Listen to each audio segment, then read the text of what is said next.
തിരുവനന്തപുരത്തു നിന്നും വന്നിട്ടുള്ള ശ്രീ മഹേന്ദ്രകുമാർ. അദ്ദേഹം ഒരു ദൈവജ്ഞനാണ്. ക്ഷേത്രവുമായി ബന്ധപ്പെട്ട് പ്രവർത്തിക്കുന്ന ആളുകൾ, ക്ഷേത്രത്തിൻ്റെ ഭരണാധികാരികൾ ക്ഷേത്രത്തെ എത്തരത്തിൽ കാണണം? ഒരു ക്ഷേത്രത്തിന് ചൈതന്യലോപം വരുന്ന സമയത്ത് ഒരു വ്യാഴവട്ടക്കാലത്തിലൊരിക്കൽ നവീകരണ കലശമടക്കമുള്ള ചടങ്ങുകൾ നടത്തുമ്പോൾ എത്തരത്തിലാണ് ക്ഷേത്രങ്ങളെ സമീപിക്കേണ്ടത്, എത്തരത്തിലാണ് ഭക്തജനങ്ങളെ സമീപിക്കേണ്ടത്?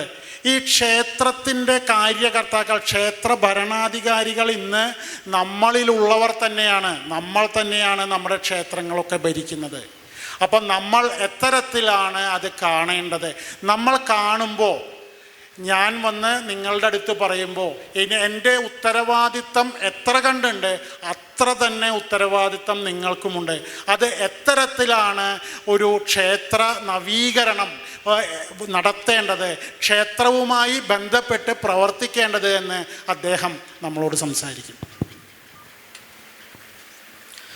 സദാശിവസമാരംഭാം ശങ്കരാചാര്യ മധ്യമാം അസ്മദ് ആചാര്യപര്യന്താം വന്ദേ ഗുരുപരമ്പര.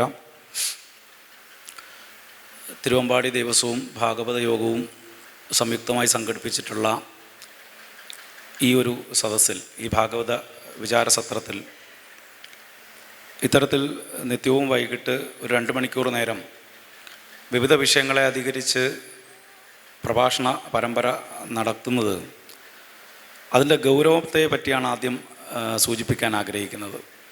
ഇത്തരത്തിലുള്ളൊരു സംവിധാനം ആവിഷ്കരിച്ച ഇതുമായി ബന്ധപ്പെട്ടവരെ ആദ്യമേ അഭിനന്ദിക്കുകയാണ്. കാരണം അത് കേവലം ഒരു ചർച്ചയോ സംവാദം എന്നതിനപ്പുറം വൈദിക കാലഘട്ടത്തിൽ തന്നെ ഋഷി പറഞ്ഞു വച്ചതിൻ്റെ ഒരു പുനരാവിഷ്കാരമാണ് ഇവിടെ നടക്കുന്നത്. സനാതനധർമ്മത്തിൻ്റെ അടിസ്ഥാന ശില എന്നത് വേദങ്ങളാണ്. അതിൽ ഋഗ്വേദം അവസാനിക്കുന്നത് തന്നെ സംവാദ സൂക്തം എന്ന പേരിൽ അറിയപ്പെടുന്ന, നമ്മളൊക്കെ സംഘടനാ സൂക്തം എന്നും വിശേഷിപ്പിക്കുന്ന ഐകമത്യത്തെ ഉദ്ദേശിച്ചിട്ടുള്ള സൂക്തമാണ്. ആ സൂക്തത്തിൽ ഒരേ മനസ്സോടുകൂടി ഒരേ വിഷയത്തിന് വേണ്ടി ചിന്തിച്ചിരിക്കുന്ന, അങ്ങനെ ചിന്തിക്കണം, സമാനതയോടുകൂടി ചിന്തിക്കണം, എല്ലാവരിലും സമാന ചിന്താഗതി ഉണ്ടാവണം എന്നൊക്കെ പ്രാർത്ഥിക്കുന്ന ഋക്കുകളോടുകൂടിയിട്ടാണ് ഋഗ്വേദം അവസാനിക്കുന്നത്. അങ്ങനെ ഒരു സമാന ചിന്തയും ചർച്ചയും ഉണ്ടായാൽ മാത്രമേ അഗ്നി പ്രസീദതു എന്ന് പറഞ്ഞാണ് ആചാര്യൻ അവിടെ അവസാനിപ്പിക്കുന്നത്. അപ്പോൾ ഈശ്വരനും എല്ലാത്തിനും സാക്ഷിയായ അഗ്നിയുമൊക്കെ പ്രസാദിക്കണമെങ്കിൽ സമാന ചിന്ത ഉണ്ടാവണമത്രേ. അപ്പം അത്തരത്തിൽ ഒരു സമാന ചിന്തയുണ്ടാക്കുന്നതിന് വേണ്ടിയിട്ട് ഇത്തരത്തിലൊരു കാര്യക്രമം ആവിഷ്കരിച്ച സംഘാടകരെ, ആ ഋഷിയുടെ വാക്കുകൾ അതേപടി പിൻപറ്റിയതിൻ്റെ പേരിൽ അഭിനന്ദിക്കുകയാണ്. അതോടൊപ്പം വടക്കുന്നാഥൻ്റെയും തിരുവമ്പാടിക്കണ്ണൻ്റെയും പാറമേക്കാമിലമ്മയുടെയും ഒക്കെ ദേശത്ത് വന്ന്, പത്മനാഭൻ്റെ നാട്ടിൽ നിന്ന് വന്ന് 2 വാക്ക് സംസാരിക്കാൻ അവസരം ഒരുക്കിത്തന്ന ഈ സംഘാടകർക്കും അതോടൊപ്പം അതിന് ഹേതുവായ എൻ്റെ മുജ്ജന്മ സുഹൃതത്തെയും സ്മരിച്ചുകൊണ്ട് ഞാൻ നേരിട്ട് വിഷയത്തിലേക്ക് കടക്കുകയാണ്. സ്ഥാനീയരായ 2 പേർ വളരെ കാര്യഗൗരവത്തോടുകൂടി ആമുഖമായി പറയേണ്ടതെല്ലാം പറഞ്ഞു വെച്ചത് കൊണ്ട് തന്നെ പ്രത്യേകിച്ച് ഒരു ഇൻട്രൊഡക്ഷൻ ഇല്ലാതെ നേരിട്ട് വിഷയത്തിലേക്ക് കടക്കുകയാണ്. ക്ഷേത്ര കാര്യകർത്തൃ സംഗമം എന്നാണല്ലോ ഈ സദസ്സിൻ്റെ പേര്. ഈ സദസ്സിൽ നമുക്ക് 2 തരത്തിലാണ് ആൾക്കാരെ ഞാൻ കാണുന്നത്. ഒന്ന്, ഭാഗവത സപ്താഹത്തിൽ പലതവണ പല സപ്താഹവേദികളിലും കണ്ട മുഖങ്ങളാണ് ഇവിടെ ഉള്ളത്. അപ്പം അത്തരത്തിൽ ഭാഗവത ആചാര്യന്മാരാൽ നിറഞ്ഞിരിക്കുന്ന നൈമിഷാരണ്യത്തിന് തുല്യമായ പവിത്രതയുള്ള ഒരു സദസ്സ്. അതോടൊപ്പം സനാതനധർമ്മത്തിൻ്റെ കലികാലത്തിൽ കലാവാഗമസമ്മത, കലികാലത്ത് ആഗമശാസ്ത്രം വിധിച്ച പ്രകാരം കാര്യങ്ങൾ ചെയ്യണമെന്ന ഋഷിയുടെ നിഷ്കർഷയുള്ളത്, അതിനെ പിൻപറ്റി ചെയ്യുന്ന ആചാരക്രമമായിട്ടുള്ള ക്ഷേത്രങ്ങളുടെ കാര്യകർത്താക്കൾ. അപ്പോൾ 2 വിധത്തിലും 2 കൂട്ടരും മിശ്രമായിരിക്കുന്ന ഈ ഒരു സദസ്സിൽ ഭാഗവത ആചാര്യന്മാർക്ക് അത്ര കണ്ട് ഉപകാരപ്പെടില്ലെങ്കിലും ക്ഷേത്ര കാര്യകർത്താക്കൾക്ക് ഗുണകരമായ വിധത്തിലുള്ള വിഷയങ്ങളാണ് അവതരിപ്പിക്കാൻ ഉദ്ദേശിക്കുന്നത്. ക്ഷേത്ര കാര്യകർത്താക്കളെ എങ്ങനെയാണ് ശാസ്ത്രം അവരെ കാണുന്നത് എന്നുള്ളതാണ് ആദ്യം പറയാൻ ഉദ്ദേശിക്കുന്നത്. അത് കഴിഞ്ഞതിന് ശേഷം ക്ഷേത്രം എന്താണ്, ക്ഷേത്രത്തിൻ്റെ മുഴുവൻ പ്രഭാവത്തോടുകൂടി ക്ഷേത്രം വർത്തിച്ചാൽ എന്താണ് നമുക്കുള്ള നേട്ടം എന്നുള്ളതും, ക്ഷേത്രത്തിൻ്റെ വിശ്വമാകെ വ്യാപിച്ചു കിടക്കുന്ന സ്ഥിതിഗതികളെ ഏതു വിധത്തിലാണ് ക്ഷേത്രം സ്വാധീനിക്കുന്നതെന്നും, അതുപോലെ ഒരു ക്ഷേത്രത്തിൽ ഏതൊക്കെ വിധത്തിൽ അപജയങ്ങൾ ഉണ്ടാകുമെന്നും, അങ്ങനെ ഉണ്ടാകുന്ന അപജയങ്ങളെ ഏതു വിധത്തിലാണ് പരിഹരിക്കേണ്ടതെന്നും, ക്ഷേത്രത്തിൻ്റെ ശ്രേയസ്സിന് വേണ്ടി എന്തൊക്കെ ചെയ്യണം എന്നിങ്ങനെയുള്ള 5 കാര്യങ്ങളാണ് സംസാരിക്കാൻ ഉദ്ദേശിക്കുന്നത്. അതിലൊന്നാമത്തത്, ക്ഷേത്ര കാര്യകർത്താക്കളെ എങ്ങനെയാണ് ശാസ്ത്രം അവരെങ്ങനെയാണ് നോക്കിക്കാണുന്നത്. അവിടെ തന്ത്രശാസ്ത്രത്തെ അല്ല, എൻ്റെ വിഷയമായിട്ടുള്ള ജ്യോതിശാസ്ത്രത്തിൻ്റെ ദൃഷ്ടിയിലൂടെ പറയാനാണ് ഉദ്ദേശിക്കുന്നത്. ദൈവപ്രശ്നമൊക്കെ ചിന്തിക്കുന്ന സമയത്ത് ഭാവചിന്ത എന്ന് പറയും. ആരുടം മുതൽ 12 ഭാവങ്ങളെ കൊണ്ട് ക്ഷേത്രത്തിൻ്റെ സകല വിഷയങ്ങളും ചർച്ച ചെയ്ത് പോകാറുണ്ട്. അതിൽ ആരൂഢം കൊണ്ട് സാന്നിധ്യ ക്ഷേത്രബിംബാണി ത്രീണി ലഗ്നേന ചിന്തയിൽ, സാന്നിധ്യം, ക്ഷേത്രം, ബിംബം, ഇത് 3 ആരൂഢം കൊണ്ട് ചിന്തിച്ചു കഴിഞ്ഞാൽ പിന്നെ ജനങ്ങളെ, മറ്റുള്ളവരെ, മനുഷ്യരെ സംബന്ധിക്കുന്ന 5 ഭാവങ്ങളാണുള്ളത്. ഒന്ന് രണ്ടാം ഭാവം. രണ്ടാം ഭാവം നമ്മൾ വ്യക്തിയുടെ കാര്യത്തിൽ, നമ്മുടെ ജാതകത്തിൽ രണ്ടാം ഭാവം കൊണ്ട് നമ്മൾ ചിന്തിക്കുന്നത് കുടുംബത്തെയാണ് എങ്കിൽ, ക്ഷേത്ര പ്രശ്നത്തിൽ രണ്ടാം ഭാവം കൊണ്ട് ചിന്തിക്കുന്നത് കമ്മിറ്റിക്കാരെയാണ്. നിധികോശ ധനായാന രക്ഷകാൻ അർത്ഥരാശിന, അർത്ഥരാശി രണ്ടാം ഭാവം കൊണ്ട് രക്ഷകന്മാരെ ചിന്തിക്കും. അപ്പോൾ ഒരു വ്യക്തിക്ക് അവൻ്റെ കുടുംബം എത്രത്തോളം വലുതാണോ, മഹാത്മ്യമുള്ളതാണോ, പ്രാധാന്യമുള്ളതാണോ, അതിന് സമാനമായിട്ട് ഒരു ദേവൻ്റെ കുടുംബക്കാരനാണ് കമ്മിറ്റിക്കാർ.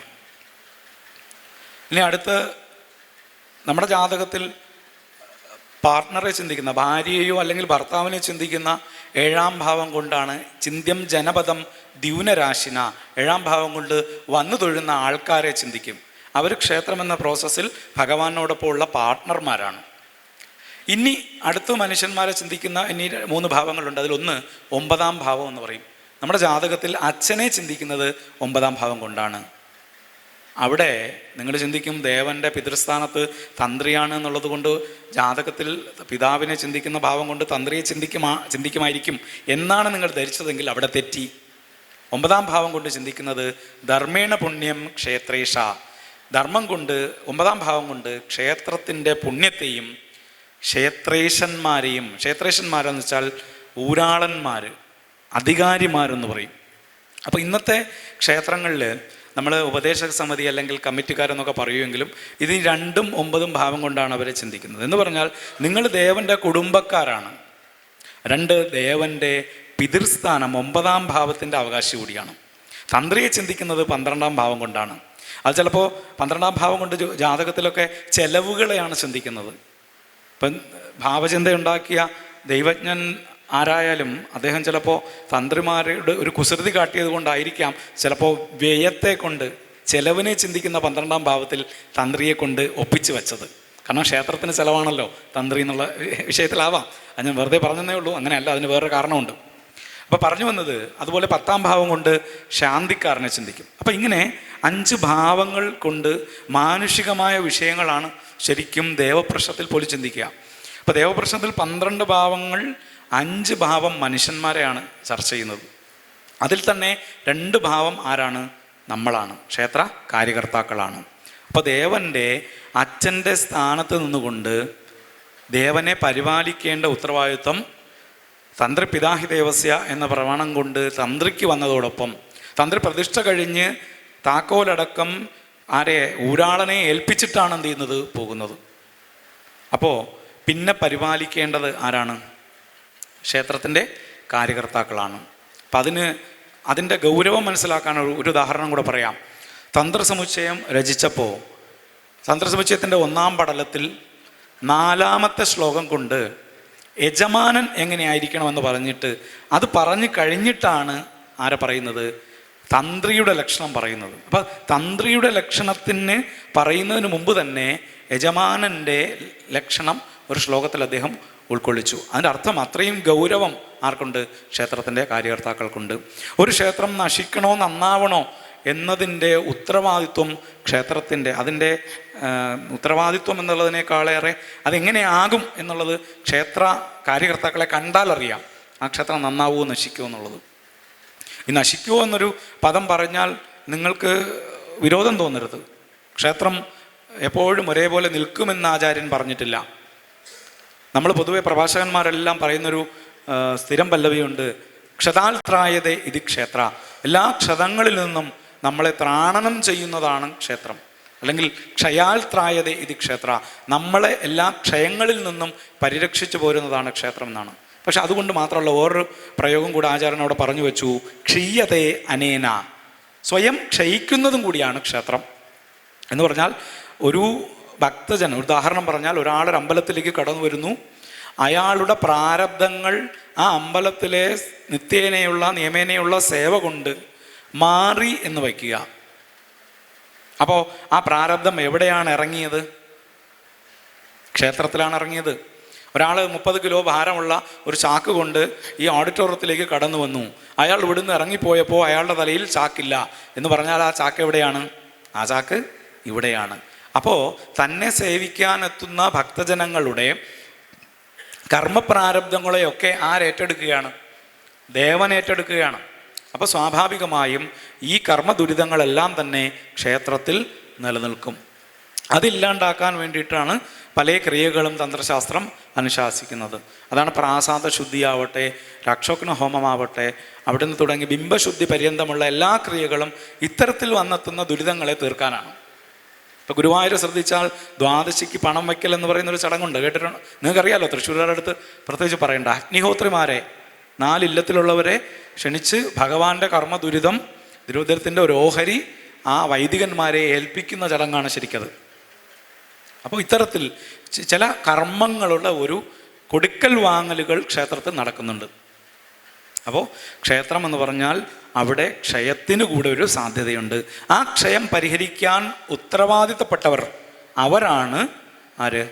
ക്ഷേത്ര കാര്യകർത്താക്കൾ. അപ്പോൾ തന്ത്രിയേക്കാളേറെ, മേൽശാന്തിയേക്കാളേറെ, വന്നു തൊഴുന്ന ഭക്തജനങ്ങളെക്കാളേറെ, എല്ലാവരേക്കാളും എന്താണ് ഏറ്റവും ഉത്തരവാദിത്തമുള്ള ഒരു കൂട്ടരെന്ന് പറയുന്നത് ക്ഷേത്രത്തിൻ്റെ കാര്യകർത്താക്കളാണ്. നമ്മൾ പലപ്പോഴും ഭരണാധികാരികൾ, ക്ഷേത്ര ഭരണസമിതി എന്നൊക്കെ പറയുമെങ്കിലും ശരിക്കും സാങ്കേതികപരമായി ആ പ്രയോഗം തെറ്റാണ്. ക്ഷേത്ര സേവാസമിതി എന്ന വാക്കായിരിക്കണം നമ്മൾ അത് കൂടുതൽ പറയേണ്ടത്. ഭരണസമിതി എന്ന് പറയാൻ ശരിക്കും പാടില്ല. കാരണം ദേവനെ ഭരിക്കാൻ നമുക്ക് എന്തില്ല? അധികാരമില്ല.